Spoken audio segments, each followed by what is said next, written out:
Welcome back to Askewed Reviews, and today we have two viewers requesting this one, and it is the 1993 film True Romance. Here is your trivia question for today. In the film, what is the movie director Lee Donowitz is known for? The answer will be at the end of this video. So at the beginning of our film, we get to meet Clarence, who seems like a nice enough guy. He has interests in movies, music, comic books, but just can't seem to find someone to love. Now, one thing that will seem a bit odd is he does have a subconscious that does appear as Elvis Presley. One night, while Clarence is out watching a kung fu movie marathon, a random woman named Alabama bumps into him, and the two of them end up talking, and very quickly end up finding out that they like each other very much. In fact, throughout the course of the evening, they fall deeply and madly in love with each other, so much so that Alabama reveals that she was in fact a call girl, but still loves Clarence anyway, and he ends up loving her just as much. The two of them decide to get married immediately, but there is one issue, and that one issue happens to be Alabama's old pimp, Drexel, who Clarence is very upset with, so he decides to go have a talk with him. After a bit of a back and forth, Clarence comes out on top, and even more so than he realized at first, as he walks away with a suitcase full of drugs. So, to try and sell the drugs for his and Alabama's future, Clarence reaches out to an old friend of his named Dick Ritchie, who says he happens to know a guy named Elliot Blitzer, who says he happens to know a guy named Lee Donowitz, who is a famous director and is apparently willing to buy all of the drugs. So Clarence and Alabama pack up into their purple Cadillac and head off to Los Angeles. Now, unbeknownst to our couple, those drugs did not actually belong to Drexel. They belong to Vincenzo Coccati, who happens to be a gangster and is going to do everything he can to get those drugs back. Now, to make matters worse, at some point in the film, the police also stumble upon the information about the drugs, and now they're after the couple as well.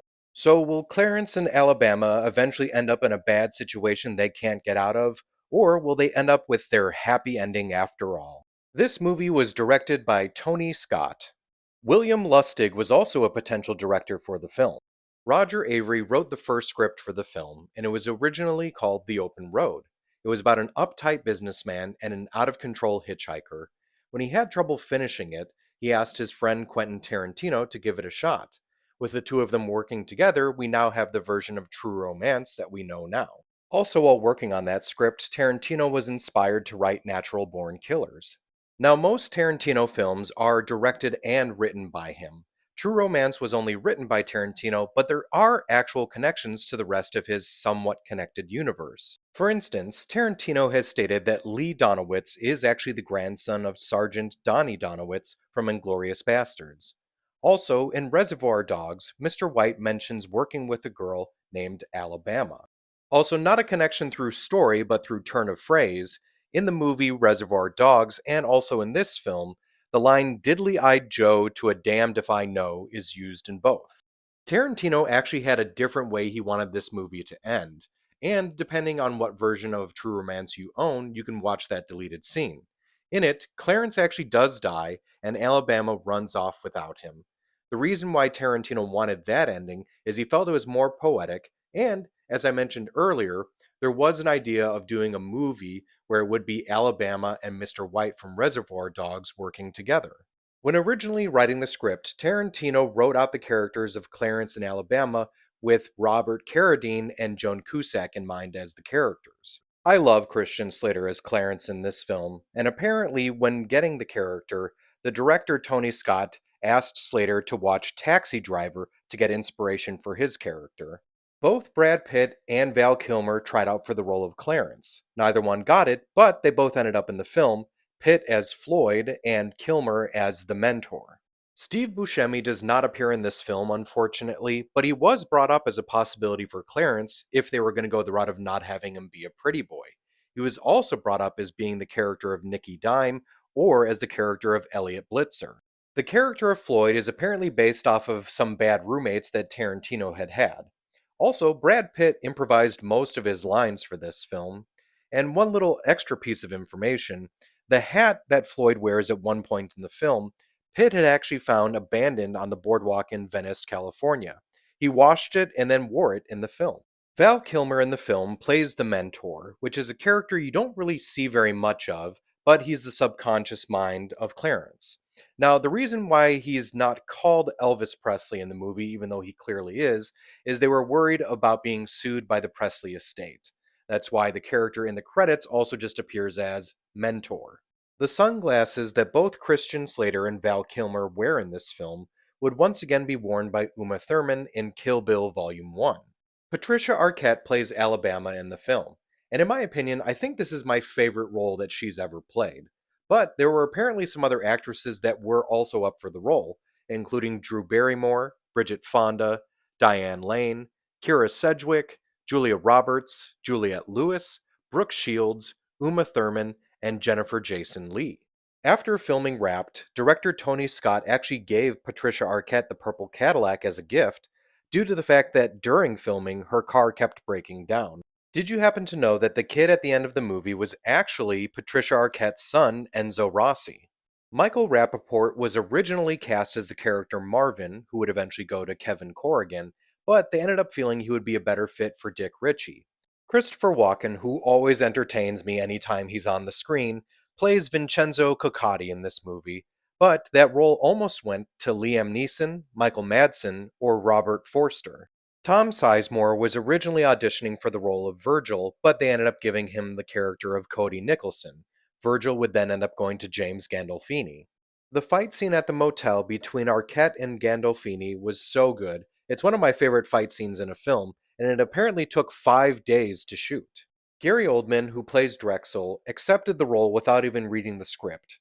He was told that the character was a white guy who thinks he's a black guy and is a killer pimp, and that sold him apparently. There was originally more scenes with Drexel, but they ended up being cut.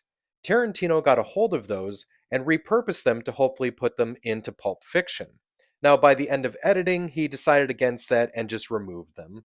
Jack Black actually makes a cameo in this film as a theater usher. Probably one of the most well known scenes from this film is the Sicilian scene, where Dennis Hopper's character gets interrogated.